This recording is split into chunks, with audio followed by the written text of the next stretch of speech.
Hi, and welcome back to the European VC, your podcast for insights into the European VC industry.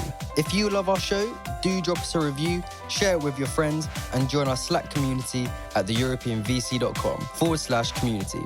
And don't forget, if you are about to raise a fund or an international round, do let us know, and we'll be happy to introduce you to relevant investors.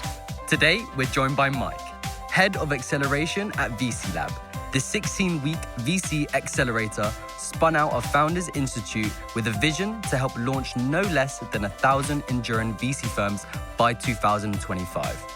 We're excited to bring you this interview as Mike and his partner in crime, Adeo, have made quite a splash worldwide with their program, helping more than 100 firms be launched across 5 cohorts and make important VC conceptual innovations like the Proof of Concept Fund, Fund in a Box, and LP Love be disseminated in the ecosystem. Go register your application for the 7th VC Lab cohort on vcl.to/VC.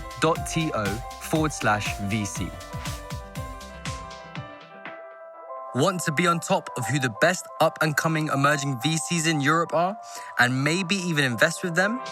Register for our newsletter at theemergingvc.substack.com and be the first to get in the know.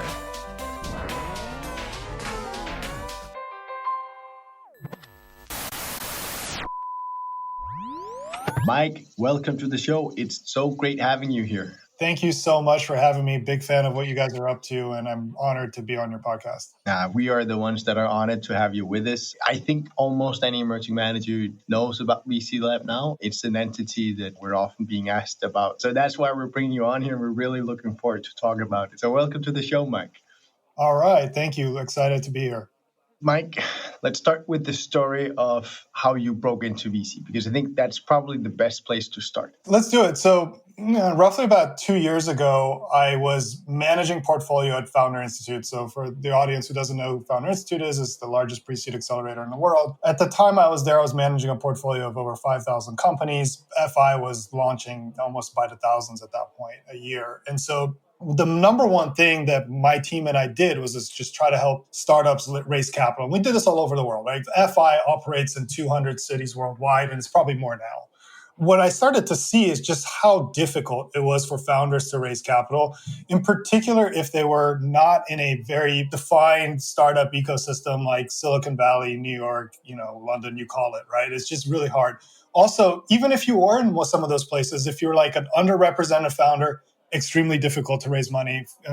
Businesses that maybe don't look specifically like VC businesses initially, had some hard time with that as well, right? And so at the same time, myself and Adeo Ressi, who's the founder of the Founder Institute, at that point, we had launched and raised 14 funds internally. So we had a really good process of like raising money from LPs and, managing funds and so on. And we said to ourselves, let's try to maybe launch a program like an accelerator, but for venture capitalists, right? Because we had the experience of like running all these funds, and we had the experience of obviously running accelerator in a very efficient way.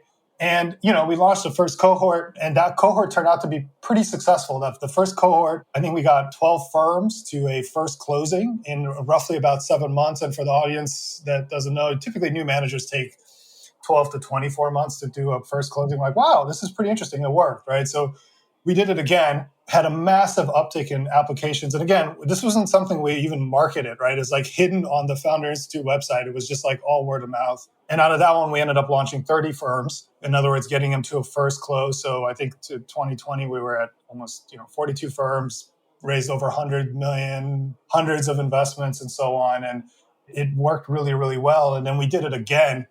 And the volume of applications in cohort 3 was absolutely insane. I think we were like 1,700 applications or something. And this thing is totally hidden. Like we didn't even have a website, guys, just, 3 or 4 months ago, right? And the quality of the people that were applying was as good as the people that were closing in the previous cohort. So that's when we made a decision to basically spin out VC Lab into its own company, its own entity, because, new managers require different types of help, different types of advice and things like that than a founder would. So it's just a very different business than Founder Institute. And so we just kept growing it. And now, we're about to launch Cohort 7. We're in Cohort 6. We have helped launch over 100 new venture capital firms worldwide. We're about to graduate Cohort 5, which is probably going to be somewhere around 50 more this year. And so that's how we got to where we got to, Happy to talk about that more or whatever. But suffice to say, I've worked with lots of new managers, helping them get to a first close. And at this point, we're seeing people coming in on Fund 2 and Fund 3, people leaving super famous venture capital firms to come to the program to help. And this is happening all over the world, which is what I think is beautiful. That's why I'm glad we're talking, right? Because at this point, I don't know, 25% are from Europe. So it's really cool to see the innovation everywhere. I just want to double click on what you're saying, Mike, because I think it's really cool what you guys are doing. Your core message is launch a VC firm in a couple of months, almost. I feel like saying it's not exactly how you say it, but it is very aggressive in the sense the average time that takes to raise a fund. And if I share my own first involvement in a VC fund, it took 25 months for first close. So it's really incredible what you guys are doing and really cool. But before we deep dive into the program itself and VC Lab, I can't help but ask you, you are based in the US in the epicenter of venture, and we are all about Europe. So I have to ask, when you look around, what excites you in the venture industry, generally speaking, and particularly about Europe? What would you say is particularly exciting about this little corner of the world? Well, it's not a little corner anymore. And that's what's the most exciting thing. I mean, I think what's happening is that innovation is happening everywhere. I think culturally, you're seeing some pretty big shifts. And I was seeing that even when I was at FI, where of the types of people that are starting companies. So you're seeing just companies, bigger acceptance as being an entrepreneur as a career path. And as a result, bigger acceptance as a VC. But also just the type of funds that are coming out of Europe are super interesting. So a lot of ESG, a lot of impact, an enormous amount of the funds that graduate that have ESG and impact as a core goal comes from that. And, there's this really beautiful alignment around the GP who has this mission to basically decarbonize the world or whatever it may be. The LPs also having this mission and wanting to go fund those types of folks and also having the resources, and also the founders, right? Wanting to do things like this in Europe, which is just really, really incredible. Seeing that. I'm seeing an incredible amount of fintech related innovation as well coming from Europe. That's also really, really fascinating as well. And there's also some pretty interesting things with regards to diversity and things like that is exciting. But overall, the data is also starting to show a little bit that the returns, right, that we're seeing from European VCs is every bit on par, if not greater, than many places in the world, right? Because entrepreneurs have to be scrappier, valuations a little bit lower. All these things kind of play a role. As long as you can get through some of the regulatory hurdles, both on the founder and the GP side, obviously, you're in a really good place to do well, right? So it's a very exciting place for us. We often talk about in this show, we're super European centric, as you know, but we talk about different generations of VCs, right? Yeah. The old school European kind of more private equity originated type of VC that we have here a lot still. The second generation, I feel like saying more specialized, not from that private equity background, more, I dare say, almost coming from the first tech success stories. But now I see a next gen of VC coming in, a completely different, very scrappy, very different. And I'd love to hear your thoughts as well. Do you also see this next gen of VC profiles coming in through your programs? And what are your thoughts around the impact and position they have in the industry? Maybe it's the type of folks that really are attracted to VC Lab. So maybe my vision of this is colored somewhat by it, but they're all very mission driven. They're attacking this almost like entrepreneurs, right? Like you said, very scrappy, bootstrap, right? And adding value to founders that an entrepreneur need versus the more financier, banker type, which was the more common, let's call it, type of VC before. And so as a result, they're making these bets that could potentially get bigger, and they're a little bit less risk averse because of that. That's also really fascinating to see. And they're very, very focused. The theses are very focused. Now, you could argue that, well, that's because the accelerator does that because, that's also a big part of our core value add too. But when you have a very focused thesis, what happens, right? Well, it's that perfect triangle that I discussed earlier, right? It's you got the perfect GP meets the perfect thesis, meets the perfect LP, and then magic happens. You're converting 1 in 5 or 1 in 3 LPs into your fund. You're getting the best founders that are specifically focused on this very core thesis, and you basically get into deals that you probably couldn't get into before and things like that, and you're beating all the other guys into it or the other ladies into it, right? And it's just really cool to see. So that's kind of the next gen GP that we're seeing in Europe right now. And a lot of these folks are breaking off on their own and just starting new firms, which is exciting. There's this trend that we like to talk about because there's very differing opinions. We actually recently just launched our first LP roundtable episode. So we have different LPs and we ask like different questions and their perception and whatnot. And one of our favorite topics is like solo GPs. In that roundtable, we had the EIF, the most institutional investor possible, right, in Europe. We had Isomer Capital, also institutional money, but private and a bit more entrepreneurial in mindset. But we also had multiple capital who specialize in emerging. So there's a completely different worldviews there, which is super interesting. What is yours and what is VC Labs? VC Lab just empowers the market from the bottoms up. 66% of alumni at this point are solo GPs, right? And that's okay. Look, let's call it there's two perfect styles of teams, right? There's the team that has known each other for an incredibly long period of time. You've worked together for 5-10 years and under very stressful situations. And you said to yourself, wow, we're such a good team. We want to go ahead and start a firm, which means we're going to be doing this for like the next 15 to 20 years of our lives, working on this together. And let's go ahead and make this happen, which is part of the reason why we ask people to ask their co-GPs to all apply into the program, because the program stresses the team together. And oftentimes a lot of those GPs come down to maybe move down to venture partner or maybe take a different role in the fund because they're like, I don't know if I want to do this long term, right? Or sometimes they just withdraw because they're like, I don't know if I want to do this for a long time, right? And so like if you know each other really well and you can build a strong team with that, that's great. Otherwise, solo is a better way to go because you can control that.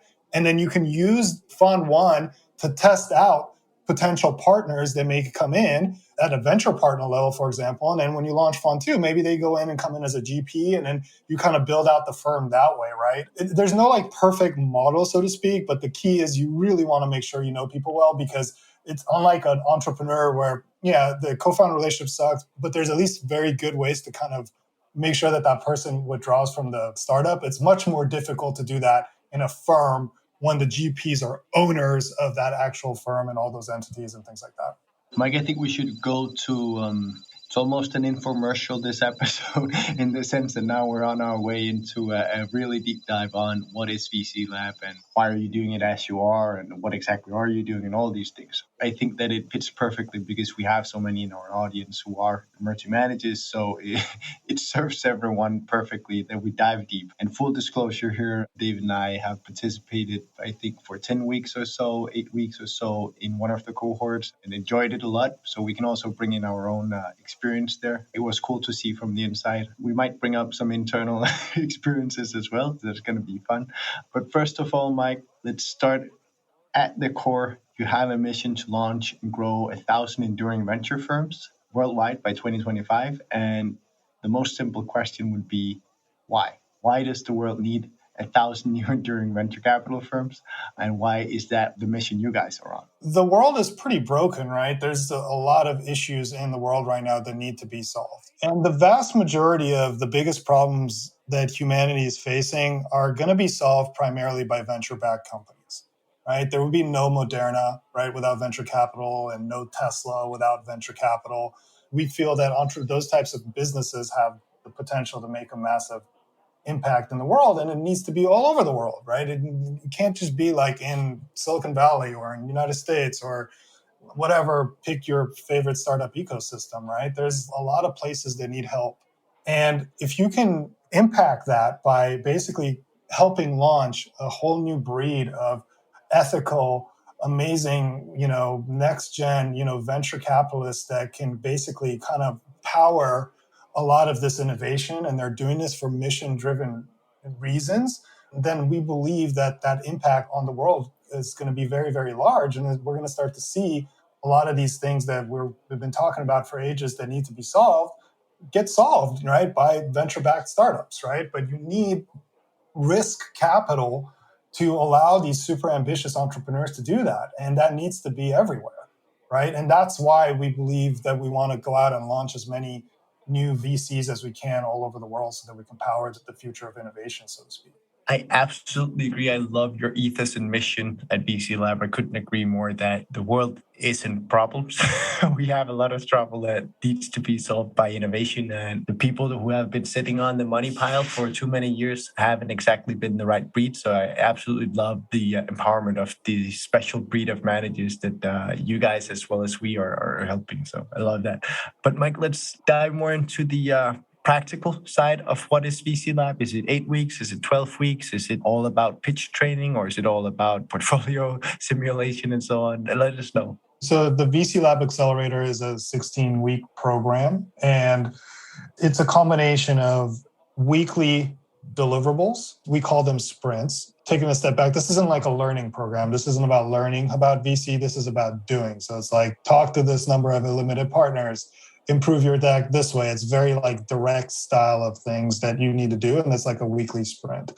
In addition to that, we do office hours. We do regular sessions twice a week.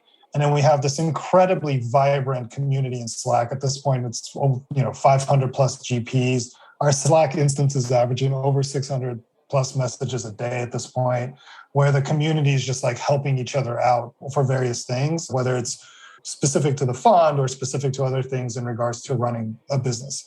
And there's a singular goal to the program, is to get to a first closing. If you're not on track to get to a first closing, that's okay. It just means that a lot of the future deliverables will not be applicable to you moving forward. So we'll ask you to withdraw and then have you reapply into a future program. And that happens all the time. And we get some really incredible people coming in on their second try and then closing the fund, right? But just to give you an example, right? If your thesis is not absolutely awesome, it doesn't make sense for you to build a deck, because all a deck is essentially an extension of the thesis. And then you're going to have to redo the thesis and then redo the deck later. So it's kind of a waste of time. So we spent a good amount of time in the first 4 weeks making sure that the thesis is really, really good. Then you're going to start using that thesis. You're going to pitch limited partners, talk to people about your thesis. And based on how limited partners react to that thesis, you can make improvements to that. Then when it's in a good baseline, then it's time to go out and build a deck, pitch more limited partners, right? And then start gathering and getting commitments and closing a fund. Right. And so the reason this works is because we're essentially packaging all the information that you need to basically launch a fund. And, we do so in a sequential way so that you can do things in order so that you can maximize the return on investment per unit of time spent fundraising. So let's use the thesis example as what I think is probably the main thing that anyone considering joining an accelerator program for a GP would be, which is, I'm super senior. I've done this for years. And here you are telling me to spend 4 weeks on my thesis. Come on, who the hell are you? Right? That is how many people think about themselves. And then you show up to your program and then you realize that Adeo is probably the most provocative guy you'll ever meet. And Mike seems like a nice guy, but he's not telling Adeo to shut up and be nice to people.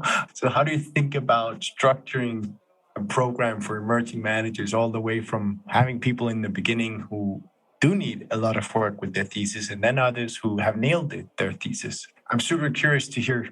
Well, look, the thesis is working really well when 1 in 3 limited partners tell you, I'm in, based on that one sentence that you've done.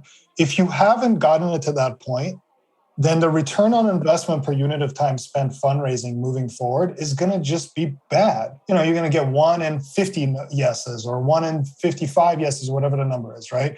And so it's really important to do that. But the thesis, the way you think about your portfolio, the way you think about everything else, it's all related. It's not like it's just 4 weeks of you just spending the time on thesis. There's actually 1 week dedicated to that.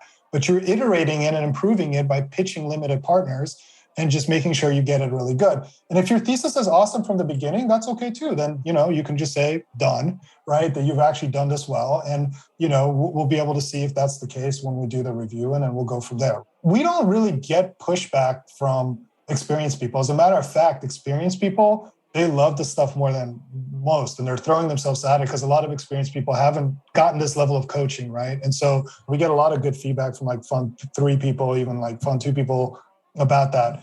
I think where frustration comes for people is mostly like when you're just trying to figure it out, right? And then you're getting feedback from all over the place and you're trying to figure out which is the feedback that you should take, right? And how to improve that. But overall, it always comes out in the wash, and eventually everyone will have a pretty decent thesis by the time they get to the first review, and then they'll go out and build out the deck. But you're pitching LPs basically starting in week 2 or 3 of the program, right? So it's not like you're just doing that.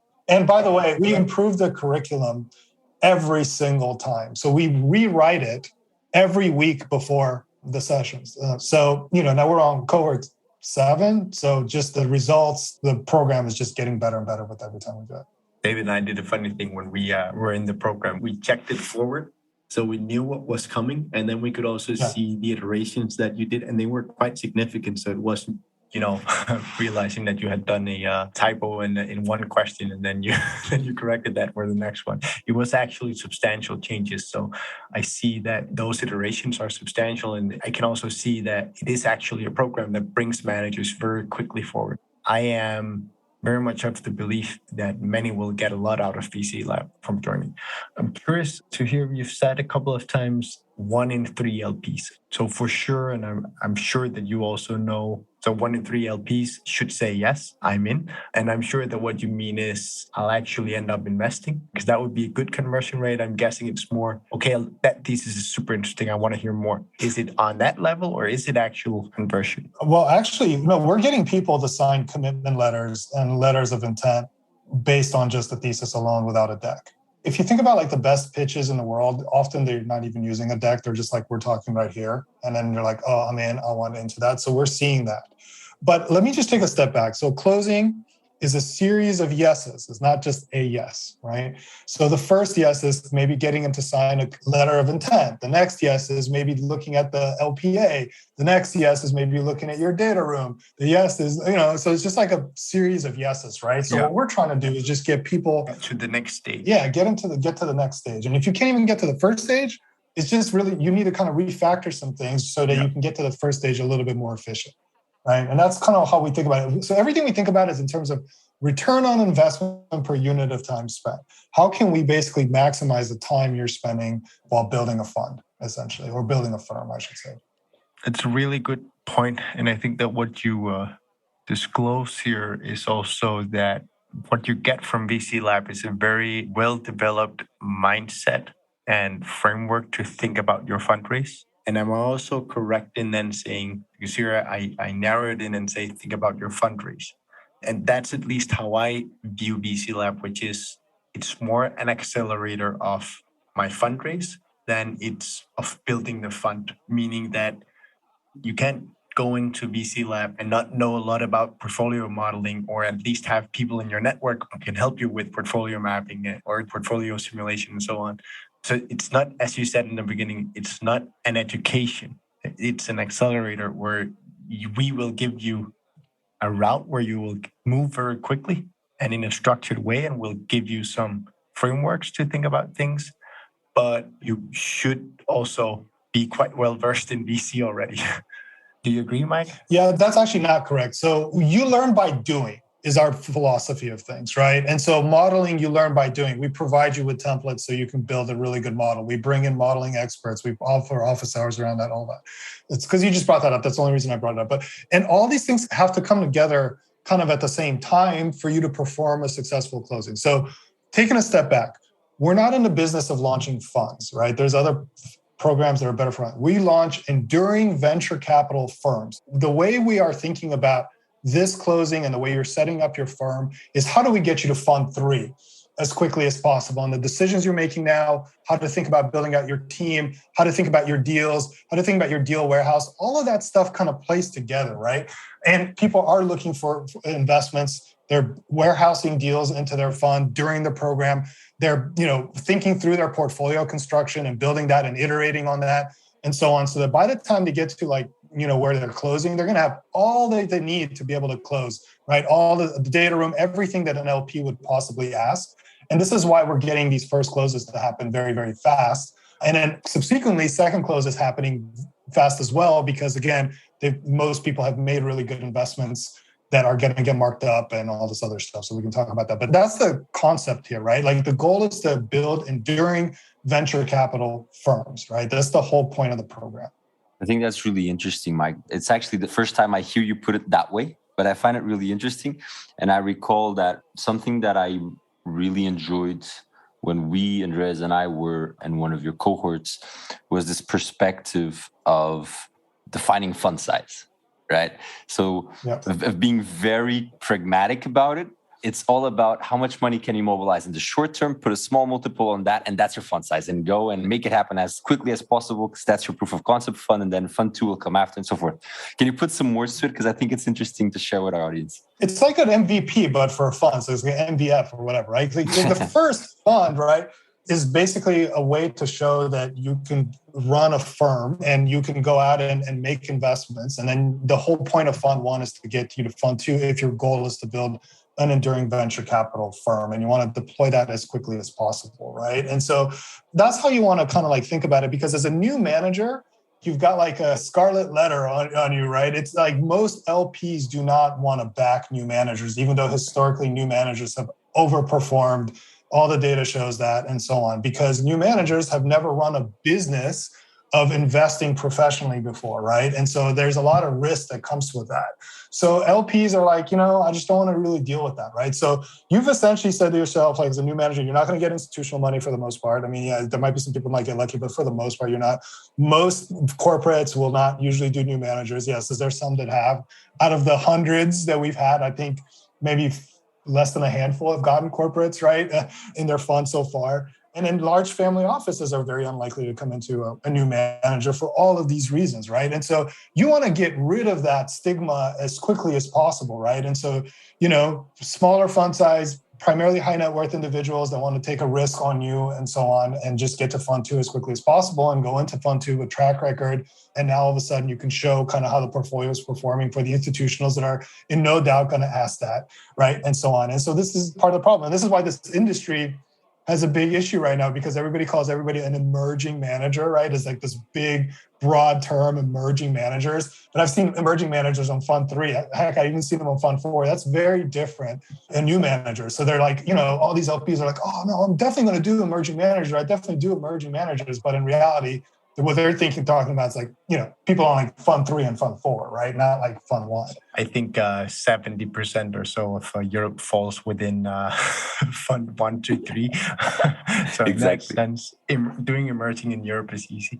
So I absolutely think that this is one of the core messages that you guys have brought to Europe, which is super important, which is the concept. We've always termed it proof of concept fund, that people just need to get out there, do their first fund and prove that they can actually do that, and then get out of the grind of trying to raise for 24 months. Because I remember the emerging managers that I've been helping over my time, they've always been 2 or 3 teams, very senior, looked at what they used to make, and then they said, okay, fund size, anything below, really squeezing it here, 30 million euros. Otherwise, we won't do it. It's not worth it. And what I've come to say to managers when I meet them and they say that, I say, it's kind of like calling up the BBC saying, I'd like you to pay my train ticket in for the X Factor program because I think I want to audition.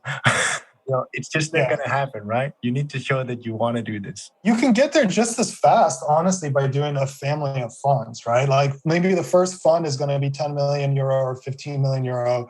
The second fund now it's 20. And then the third fund is 30 to 50, right? And you've done that in like a 3.5, 4-year period. And, to raise a 30 million euro fund or more, that could take up to 3 years, right? And so it's sometimes longer and you might not even raise it. And if you don't raise it, unless your portfolio does incredibly well, right? Like unless you're Chris Sacca, right? Like the famous story of Chris Sacca, right? Trying to get a 10 million fund, got 8.5. But yeah, he got 300x on that. So of course you got the fund 2. Most managers that can't subscribe their fund, right, really struggle in fund 2 and fund 3, right? So build a target that you can get to and then oversubscribe. Hey, if you have more demand, right? Like raise whatever you can and fine. It's up to you, right? But keep the fund sizes small. And you're right. In the first 4 weeks of the program, back to kind of what you were talking about, this is a huge part of what we spend a lot of time on, in particular with European GPs for some reason, where, they're like, well, I'm talking to IMF or whatever, like, I think I can do it, blah, blah, blah. It's like, it's probably not going to happen. So whenever we see 100 million euro funds and things like that, we're like, bring it down, bring it down, bring it down. No, but it's actually funny what you say, because that's the issue that I think that we have in Europe, which is that so much of the capital comes from the EIF or national equivalents. And they have their views on fund size. And that forces managers to go to 30, 50 million euros also as their first fund, because otherwise they can't get that money. And the national ecosystem looks to that big player to be the ones who jump first. Then you're just in that catch-22. So I think that there's a lot of LP education to be done as well in Europe. Yeah, and we're working on that. But I would say also, I super respect that point of view. And I actually think that our strategy works together with that strategy just as fine, right? It's just that it's going to be fund 2 or fund 3. And then if fund 2 could be a year and a half, right? When you deployed 70% of it, year and a half, your probability of getting that type of capital after you've deployed some of it and you've got some markups and it's looking really good is so much higher. Yeah. Right. And so if you can just get the first part with high net worth individuals, and there's more and more high net worth individuals in Europe. That's another thing I'm seeing right now. We're seeing a lot more successful founders. We're seeing a lot more successful founders with liquidity that are really, really good LPs that get the stuff. There's venture has overperformed compared to any other asset class over the last 3 years. So people are like starting to move more money into venture because, again, you're essentially financing the future, which is a pretty good bet, right? And so, you're just seeing a bigger activity of that. But yeah, we're working on that too, right? We're working a lot on LP education and things like that too. We've been dropping, Andreas and I, our perspective of the program. As we said, we've participated. We didn't go all the way through. So we might be leaving some cool highlights outside of it. How would you describe it for someone who has no idea what VC Lab is? What are the highlights? What are the core things they should expect from the program? The program is a rigorous program that's very structured, designed to basically get people to a closing. It could be the first closing, second closing, final closing, whatever, in the most efficient way possible.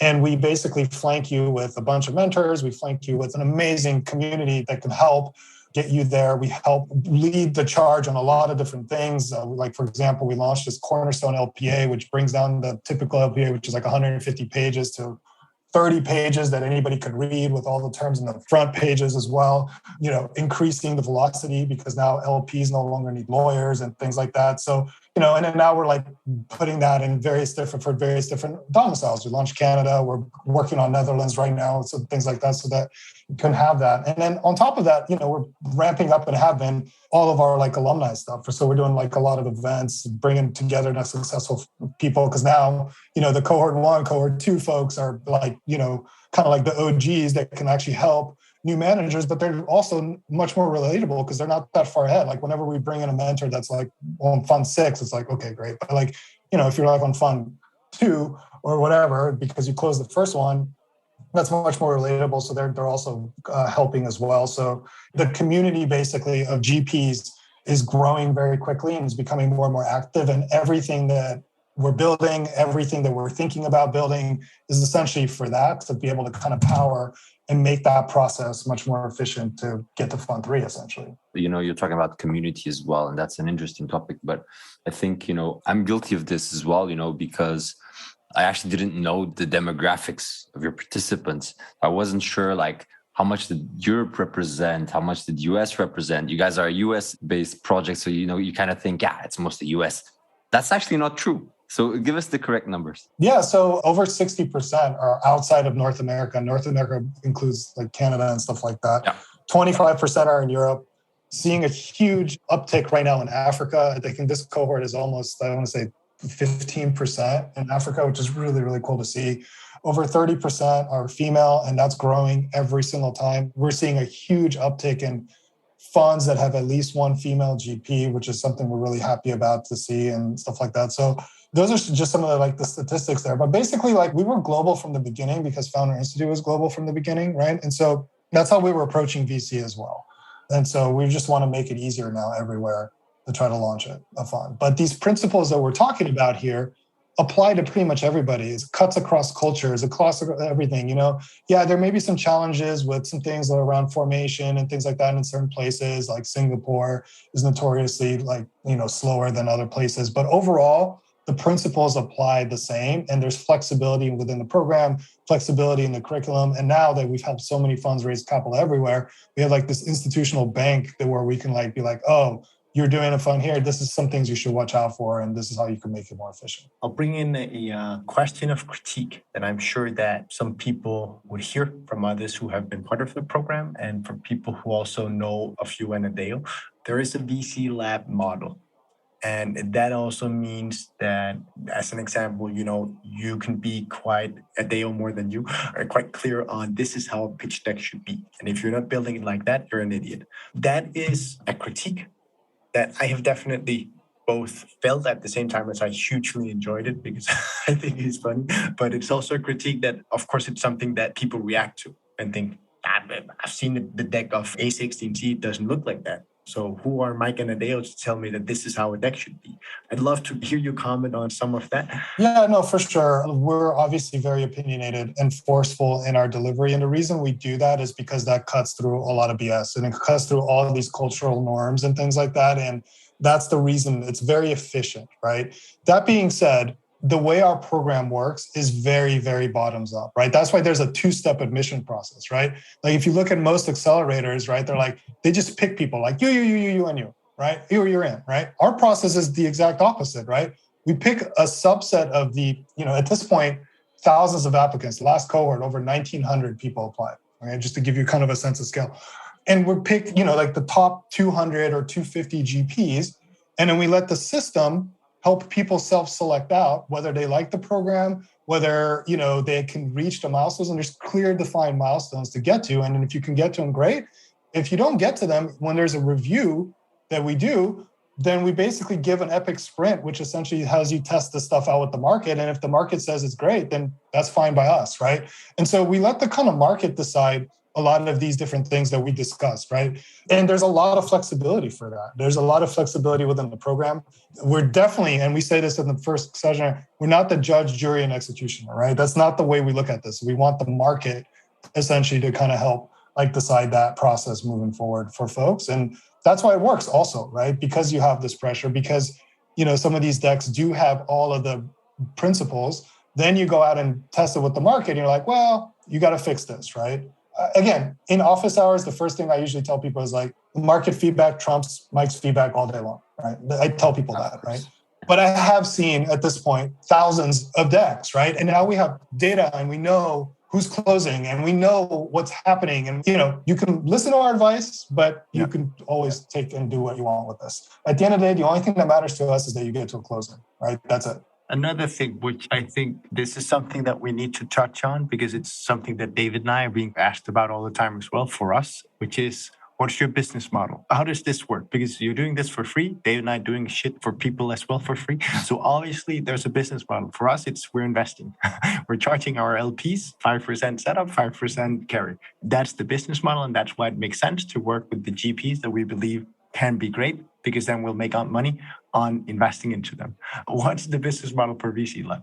Yeah, it's a good question. So when we spun this out of Founder Institute, we didn't spin it out with the business model, just to be quite honest. And the program is free, will always be free. There's only one thing that we require of people is that they share the Mensarius Oath publicly. So if you want to just look this up, Mensarius Oath, it says that you're basically going to be a very ethical person and GP and so on. That's it.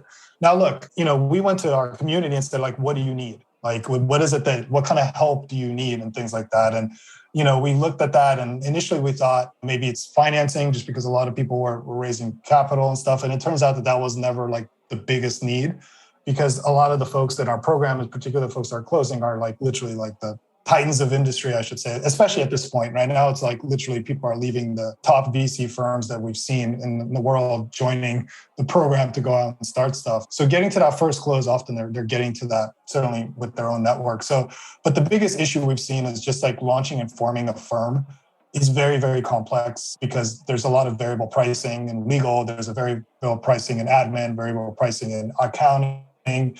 All these regulations are different everywhere, right? So we're working to try to streamline that. And we're working to basically see if we can help folks launch more firms more efficiently with that. And so that's what we're testing right now, primarily is the business model. And of course, there's always going to be an opportunity for a business like this to finance the top GPs, because at this point, we see 90% of the GPs in the world, right? It's so we're looking at building out some infrastructure there as well. But the way we're thinking about this whole thing is how can we make tools that make the process easier, right? So for example, we launched a CRM called Home.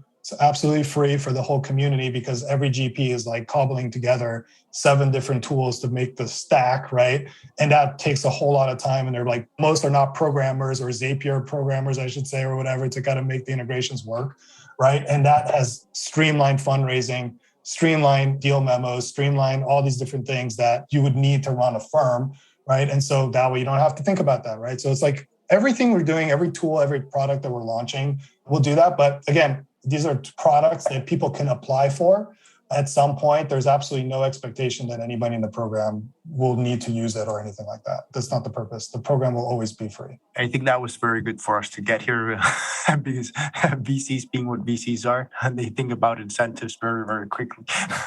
Right. So, exactly. Super cool. Mike, some people shy away from talking about competitors, and I don't know how you are at both bad-mouthing but also saying good things about them. But I think that it's worth juxtaposing VC Lab to the other alternatives out there. The way we see things is that by all means, what we do fits very well with VC Lab. So we would love people to do whatever they want to do with VC Lab and then also do whatever they want to do with us. And then if they want to do Cool Waters program because they want to do Fund 3, that's going to be super institutional, all that, feel free, go ahead and talk to Wintermeat. We think that he's a great guy and he does great stuff on that front. How do you think about it? Where do you fit in the ecosystem? It's the same. Look, at the end of the day, if you're mission aligned with us, then we were mission aligned with you. It's kind of obviously, this is why we're doing this podcast, because we're very mission aligned in a lot of different things, right? That's how I approach this. And we've had alumni work through other programs too, and that's fine. And again, we're learning about them too. And that helps us kind of recommend them to other folks as well. And so, I'm not really too worried about it. As far as like whether it's like competition or anything like that, we're so busy right now just dealing with the influx. I mean, just to give you an example, we're getting so many applications now that we're trying to stagger the cohorts because, we don't want to like turn away people, to be honest. Like we're trying to empower as many people as possible, but there's a technical limit to what you can do in a cohort and people get a good experience, right? And we found that to be roughly about couple hundred or so. And then as you guys know, through the reviews and things like that, maybe half will end up like finishing the program, right? Because we have so much demand, we're like actually staggering them together, right? And so like one will end and we'll start another one right in the middle of that and things like that. And so that way we can allow more people. So as far as like kind of like scale and what we're operating at, it's just, we're so busy. I don't really worry about like anybody else kind of in the market, but I do definitely want to work with folks to see if we can kind of empower these GPs and get them out there faster because I think the world needs them, right? And so if you're listening to this podcast and you're interested in kind of partnering with us, feel free to reach out. Happy to figure out a way to try to make that happen. I'd love to go to a segment which should be key takeaways. So what are the key takeaways from a VC Lab program? As I said before, what I really love is the proof of concept fund. I think that you're really hammering home an incredibly important point there that's needed to get everyone to understand. What similar key takeaways from the program? What do you have? What the program really does well is that it helps you focus on the things that matter and not waste time on the things that don't matter. So let me give you some example of things that don't matter. Talking to lawyers before you have 10 to 20% of your fund subscribed with letters of intent from LPs. Forming your fund, we have to deal with this all the time where we have to tell people to throw away literally everything they spent all this money on because they didn't have any actual commitments from LPs because God forbid they get an LP from a different jurisdiction. They're like, well, I don't want you to be in Delaware. I want you to be in, I don't know, pick a domicile. I want you to be in, whatever, right? And so like, that's the key, right? Like we basically help you do this in a very efficient way while staggering everything together. And again, we're now going into cohort 7. And so just the amount of institutional knowledge that we've been able to bring in, along with all of the alumni now that have had all of these experiences that are now mentors, right? It really has helped us actually accelerate time to first close. So, cohort 1, we were like average time to first close roughly about 7 months. And now it's trending towards 4.5 to 5 months for a lot of people, right? And so that's because of things that we're learning too. And we're adjusting it to various things that are happening in the market with regards to, whether it's geopolitical issues or whatever, right? So we try to kind of help navigate through that process. Mike, let's get some stats on the table. What are the results of VC Lab so far? How many funds have reached first close? How many funds are deploying capital? Give us some numbers, whatever you can. We're over 100 at this point that have reached first close. And, we're about to graduate cohort 5 now. And so probably by the summer, we're going to get somewhere in another 40 or so, maybe 50 all over the world, depending on how things go, right? Some might have their closings delayed till the fall, but we'll see, right? And so that's what it's looking like right now. Cohort 6 is in process. So that's also shooting for a June close as well. So that might bump that number up. But I think it's pretty safe to say that this year alone, we're going to double the amount of new venture capital firms created worldwide, right? This industry has created roughly about 150 new firms a year. We're probably going to do at least that, if not more, this year alone. And it's going to be all over the world as usual. Amazing. To our listeners, when's the next cohort? Yeah, so we're starting the next cohort in June. Applications are open right now. Feel free to apply. We're doing lots of webinars and things like that. So if you have questions for us, feel free to just check it out. But yeah, go vcl.to. You can learn all about it there. And guys, if you don't know VC Lab and Adeo yet, I think you should join just for the fun of it. I'm sure that he will both make you laugh and he'll also make you feel smacked in the face for something I'm sure that you hold dear to you. He then takes and tramples all over. So I think you'll enjoy it. There's no filter, right? And that's part of the culture of the program too, right? It's like a no BS type of thing. Like we give you very, very direct feedback. And a lot of people appreciate that because they don't have to worry about it. I was like, did he mean that or did she mean that? Right? So... yeah. But it is quite refreshing to be, especially in Europe, right? It is quite refreshing to have that no shit Sherlock, no filter, just putting things the way he sees it. And he doesn't have to be always right or always wrong. That's not the point, but just the transparency, the honesty, the directness of it. We enjoyed it a lot. I have to retell a story here because I remember you have a session where you go through people's decks and it's actually decks that you like. So it's people that have been selected for that.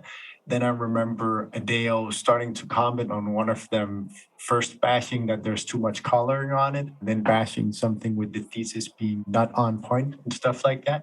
And then I just remember this CEO, former CEO, super high up guy, I'm sure that is used to being treated with the gloves on, then starting to write in the chat and disagreeing and commenting back. And I was just sitting there laughing my ass off because Adeo wasn't stopping at all. And I think that, as David just said, it's hugely refreshing. And for anyone who has been actually out there fundraising, they should know the value of getting that rough feedback that no one will give you, because almost everyone will say, hey, look, super exciting opportunity. I'll meet you in 4 months. No, it's LP love. We talk about that in the program. It's like there's a term for it called LP love, guys. It's just like, I love you, man. I love you. You're like the best ever. And they never invest.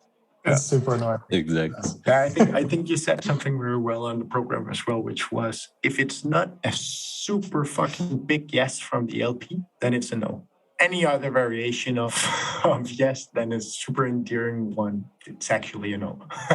That's why we invented this pact, right? So if you go to govclab.com, you search legal templates there's a pact, which is like a letter of intent where people have to sign. And it's been one of the bigger innovations, I would say, in fundraising because you have such a clear target. You know exactly who to spend time with because they signed this. Yeah, it's a letter of intent. Yeah, it's non-binding. But like the fact that they signed it, the fact that this thing looks legally, it puts the perspective in a whole different level, right? And so it really helped accelerate closings. It's good. Absolutely. Yeah, and that's a core thing, right? Because it's not a problem to find people who's interested in meeting you as a GP. Actually, most everyone will want to hear from you. So it's about knowing how to get through that stack of a bunch of people who actually wants to meet, so those who actually want to invest. Yeah, absolutely. Mike, we always finish our episodes with a quick fire round. The quick fire round is when we ask a couple of quick answer questions, 30 to 60 seconds each. Are you ready for it? Let's do it. Beautiful. First question. In venture, generally speaking, what areas excite you the most that other people around you don't feel that excited about? Clearly, the global proliferation of the venture capital is super exciting. I don't think a lot of people are like looking at that. A lot of people aren't necessarily looking at VCs in Africa or VCs in CEE or stuff like that, right? And so I think that's probably the most exciting for me at this point. Couldn't agree more. Second question, what are your top tips for European emerging VCs who are now fundraising? Yeah, I would say the biggest thing is just be careful with shiny objects, right? Like we've talked about this. A lot of LPs, particularly the bigger institutional ones, are going to spend a lot of your time and it's going to take you a couple of years to close them. So try to find LPs that are like the best for your fund. And those are typically like high net worth individuals. And it's also true on number 2, right? Like fund number 2. So that's number 1. Number 2, warehouse deals, right? If you can warehouse deals, try to warehouse deals. There are a few things that are a stronger correlation between fast closings that we've seen than warehouse deals. Because if you have really a couple warehouse deals that are awesome, that are growing fast, that are getting marked up, you're essentially, the pitch to LPs is like, hey, come in through me to go into this amazing fund, right? And then if for whatever reason, it feels like things aren't working and you're like not getting 1 in, let's say 5 or 1 in maybe 10 yeses or something like that, go back a little bit to the drawing board, start stress testing that thesis a little bit more and see if you can improve it, and then go back out once you start getting some yeses. And the 4th tip could be enjoying the VC Lab program. It's free and you'll go through all of what Mike said and more. I'll say it, you don't have to. 3rd and final question, Mike, which is what can we expect in the future from you and from VC Lab? We're definitely super bullish on Europe. We think this is probably one of the biggest areas of growth and venture that's going to come up here in the next few years. So we're definitely looking to expand in Europe, expand our offerings in Europe. We think that there's a lot of opportunity to really find a domicile that makes a lot of sense for new managers. And right now, that's one of the biggest gating factors for a lot of new managers trying to raise small funds. So we're working really hard on doing that. And you'll hear a lot more announcements about that here pretty soon. Mike, thanks so much for joining us. This was a lot of fun. And it's been a while since we last spoke. So great to see you again. Yeah, it's really great to see you guys too. Thanks for doing this. And then really looking forward to kind of seeing what's next for you guys as well, because it's pretty exciting. Thanks, man. I appreciate that.